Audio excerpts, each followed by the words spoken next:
Seoul, a South Korean delegation crossed into the north Tuesday to inspect venues for joint Olympic-linked events, even as controversy over the rapprochement mounted and Pyongyang condemned demonstrators who burned Kim Jong-Un's image as traitors.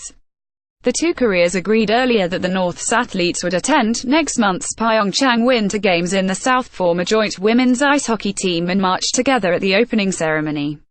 The two nations also agreed Southern skiers would train with their counterparts from the North at its Masikryong ski resort, and for a joint cultural event at the scenic Mount Kumgang north of the border.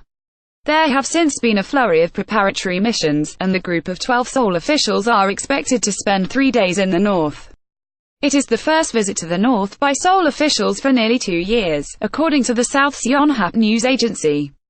Seoul and the Games organizers have sought to promote Pyeongchang as a Peace Olympics to open a door for dialogue with the nuclear-armed North, which has traded threats with the US over the past year.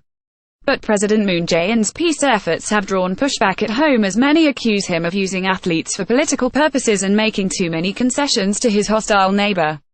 A group of right-wing activists went as far as setting the North's national flag and Kim's image on fire at a rally in Seoul on Monday, prompting a denunciation by Pyongyang.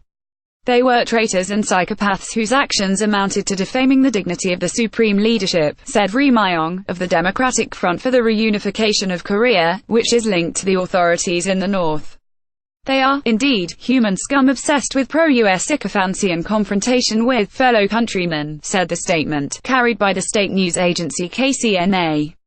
In response to the protests and controversy, South Korea's presidential office on Tuesday called on the public to welcome all countries participating at the Games. The people have to all work together, presidential spokesman Park Soo-hyun told reporters. Let us welcome the guests as dignified hosts.